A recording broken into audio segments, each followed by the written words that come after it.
Hi, and welcome to this live reading from Murder at the Wedding by Christine Knapp, and this is presented by Itsy Bitsy Book Bits. Chapter 1.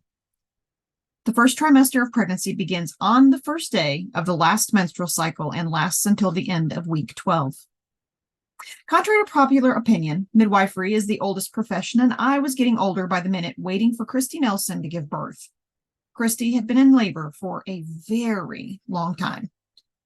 She was what I called a nuts and granola fan. Everything about her birth experience had to be natural and pure.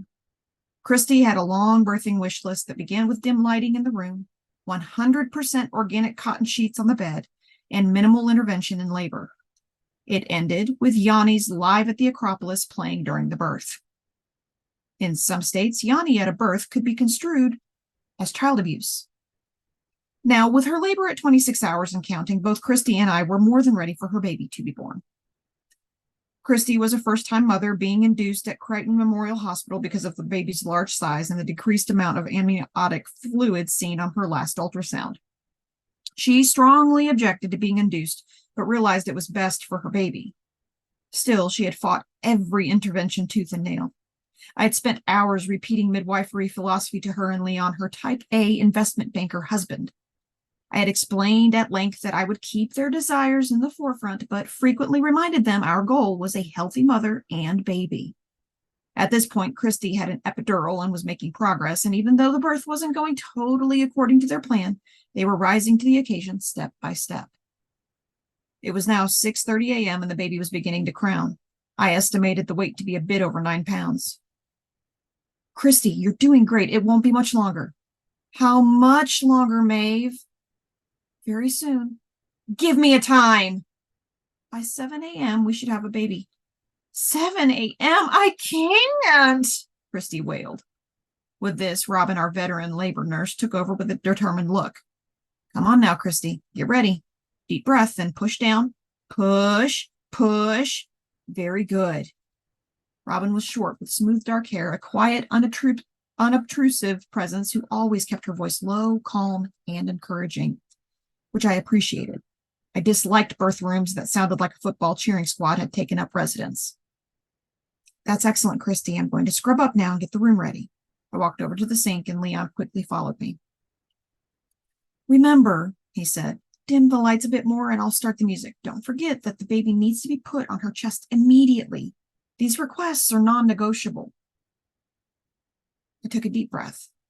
Leon, this is a large baby, but I'll do everything I can to make this a wonderful birth. Leon paled and bright red splotches appeared on his cheeks as he walked away to set up his video equipment. I wanted to give him more reassurance, but I needed to concentrate fully on the birth right now. I'd already spoken to Robin regarding my concerns about the baby's size, and as always, she was ready with backup staff on standby. I put on my gloves and opened the delivery kit. As I turned to Christy, a large portion of the baby's head was now visible. Christy, remember what we talked about. When I tell you to stop pushing, quickly blow out. I'll tell you everything that's happening. Listen to my voice. I need to push, Christy screamed. Nice and easy. You're doing great. I exerted a slight pressure on the baby's head to keep it flexed. The ears began to emerge and then big chubby cheeks appeared. This was always a tense moment with a large baby. Would the head turn easily? And more importantly, would the shoulders slide out? The threat of shoulder dystocia when the baby's head is out but the shoulders get stuck strikes terror in the hearts of all delivery room personnel. Sometimes babies are injured or worse from this complication even with the best planning. I was as prepared as I could be. Christy had a roomy pelvis and Robin had helped her into a great position. I turned the baby's head gently to see if it would rotate easily. It did. Okay, Christy. Stop pushing. Blow out. I have to push, Christy screamed. Look at me, Christy. She held my gaze, and I nodded. Nice and easy. You've got this. Christy blew out rapid breaths while Leon rubbed her shoulders. Then he turned to his equipment. Quiet, please, everyone, he said. The baby needs to hear the music.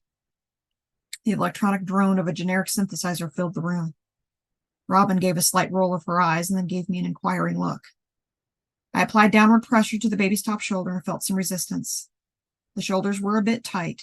I quickly moved them slightly off center. Robin, can you give me a little assistance here, please?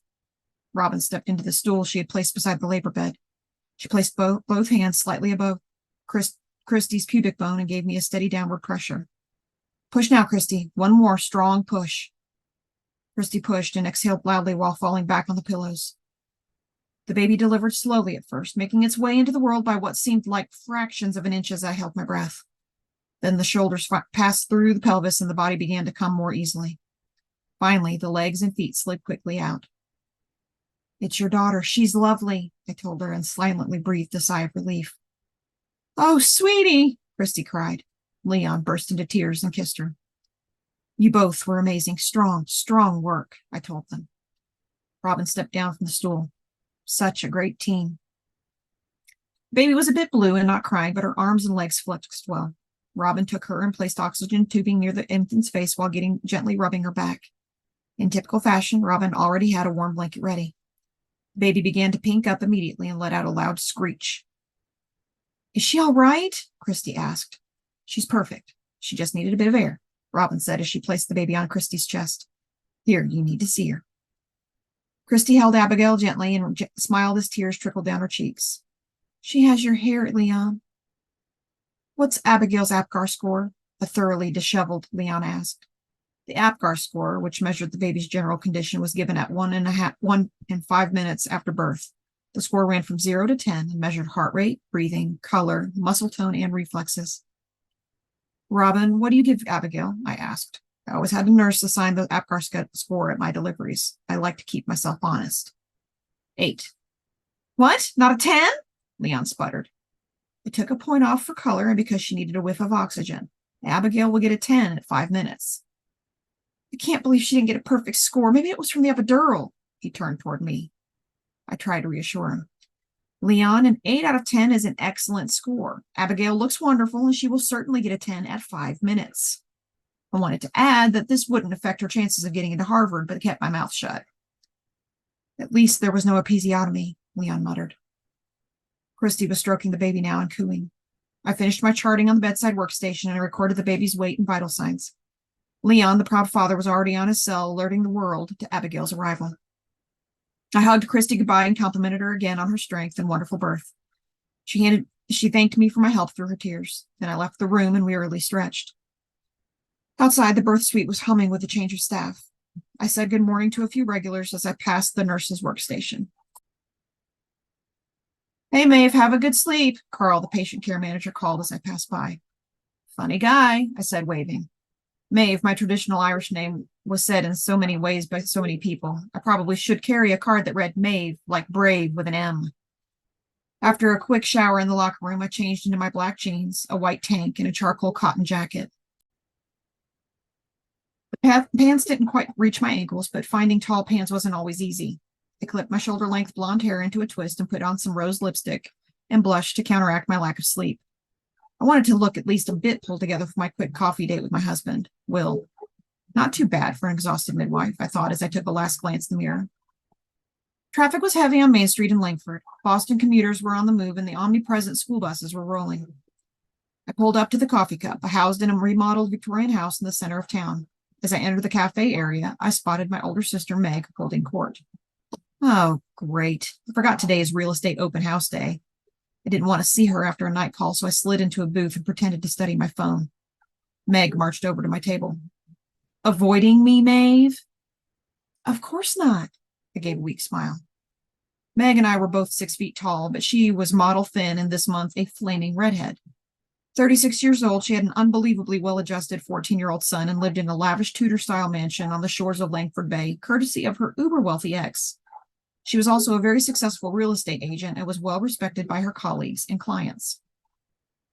Meg had a black sheer stockings, a black silk pencil skirt, and lime green sleeveless shell, all complemented by hair and makeup worthy of a Vogue cover shoot.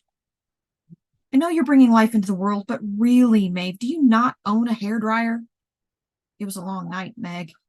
That's what it looks like. I sighed and held my hands up in surrender. Okay, you're mostly hidden by the booth anyway, she grinned. This was our typical exchange. Meg was the perpetual homecoming queen, impeccably dressed and charming her court, while I was the shy, studious, unfashionable little sister watching in the background. To her credit, Meg had tried valiantly for years to perform makeovers on me, but always to no avail.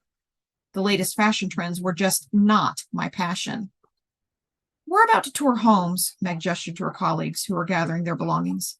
Air kisses and hugs were quickly exchanged, and the pack of agents was off like hounds at the chase. Call me later, Meg sang out as she left. Roger that.